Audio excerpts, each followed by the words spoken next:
साथियों नमस्कार। जय मानवता, जय विज्ञान, जय संविधान। तो दोस्तों, ब्राह्मण लोग अपना ब्राह्मण धर्म बचाए रखने के लिए कर्मकांड, पाखंड, अंधविश्वास पर कितनी मेहनत करते हैं, क्योंकि ये ना तो हिंदू धर्म है ना ही सनातन धर्म है, ये केवल ब्राह्मण धर्म ही है।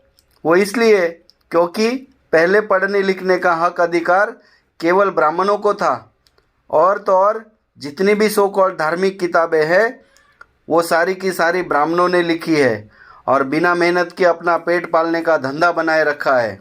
और इस कर्मकांड, अंधविश्वास, पाखंड मिटाने के लिए जिसे जैसा संभव हो उस हिसाब से काम कीजिए।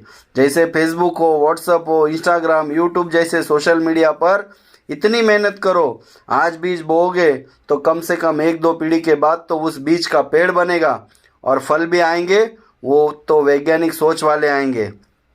जिस समय प्रतिकूल परिस्थितियां भी नहीं थी, ऐसे समय में एक शख्स ने ब्राह्मण धर्म बचाए रखने के लिए इतनी कोशिश की है, उसका जवाब नहीं है।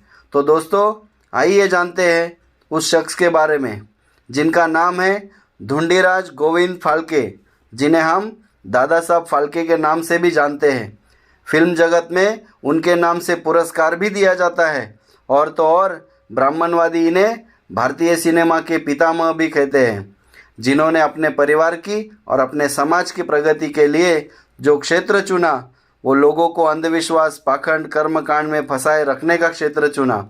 भारत देश के अन्य क्रांतिकारी लोग उस समय भारत देश को अंग्रेज़ों से आज़ाद करने के लिए जी जान से प्रयास कर रहे थे, लेकिन धुंडीराज यानी दादा साहेब जैसे लोग अंधविश्वास में लोगों को फंसाए रखने का काम कर रहे थे। उनको ये डर था कि आज़ादी मिलने के बाद हमारे समाज का वर्चस्व नहीं रहेगा। वो ये जान गए थे, इसीलिए लोगों को अंधविश्वास में उलझाए रखने के लिए जितने भी काल्पनिक देवी देवता है या काल्पनिक धर्म ग्रंथ है, जैसे रामायण है, महाभारत, 4 वेद, 18 पुराण, 108 उपनिषद, उन्हीं के ऊपर ही फिल्में बनाना शुरू किया। आइए जानते हैं धुंडीराज यानी दादा साहेब फाल्के जी ने बनाई हुई कुछ फिल्मों पर एक नज़र डालते हैं।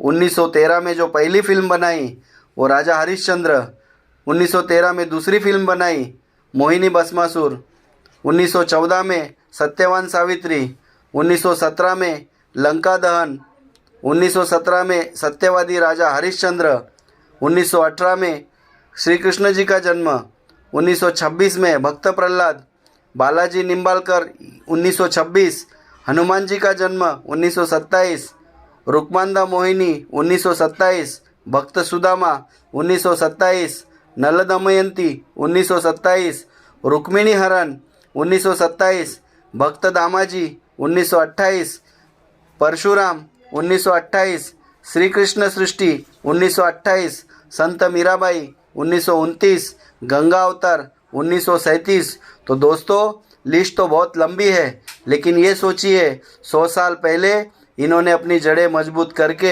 भारत को मानसिक गुलाम बनाए रखने के लिए कैसे काल्पनिक पात्रों को हकीकत दिखाने के लिए इतनी मेहनत की है, और उनके जैसे सभी प्रतिभाशाली ब्राह्मणवादियों ने जी जान लगाकर मेहनत की, और तो और वर्तमान में भी कर रहे हैं। जैसे कि विभिन्न धार्मिक टीवी सीरियल, विभिन्न चैनल पर बाबा बाबियों के प्रवचन, कावड़ यात्रा, चुनरी यात्रा, गरबा, गणेश उत्सव, संतोषी माता व्रत कथा, वैभव लक्ष्मी व्रत कथा और न जाने कितने कथावाचक पैदा हुए हैं जो दिन रात गपोड़ ज्ञान बांटते हैं। हनुमान जी पहाड़ लेकर उड़े या नहीं उड़े हो, लेकिन रामानंद सागर जी ने हनुमान को पहाड़ लेकर उड़ा दिया और लोगों को कर्मकांड, पाखंड, अंधविश्वास में ऐसे उलझा दिया कि आगे आने वाली कितनी पीढ़ियां बर्बाद होगी पता नहीं। इतना प्रयास वे 365 दिन करते हैं, तभी आज वे सत्ता पर बैठे हैं। 100 साल के बाद हम जिंदा तो नहीं होंगे, लेकिन इस सुकून से तो मरेंगे कि हमने कुछ कोशिश की थी अपने समाज को धार्मिक, पाखंड, अंधविश्वास, कर्मकांड या मानसिक गुलामी की जंजीरों से निकालने की। आप सभी से निवेदन है, अपने अपने तरीके से इनका मुकाबला करें।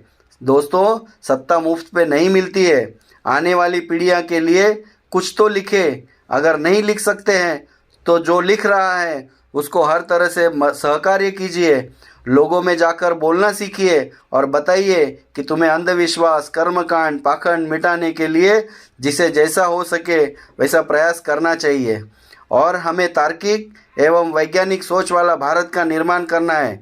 तो साथियों, जानकारी अच्छी लगे तो वीडियो को लाइक करें, चैनल को सब्सक्राइब करें, बेल नोटिफिकेशन ऑन कीजिए ताकि हमारी आने वाली वीडियो की जानकारी सबसे पहले आपको मिल जाए।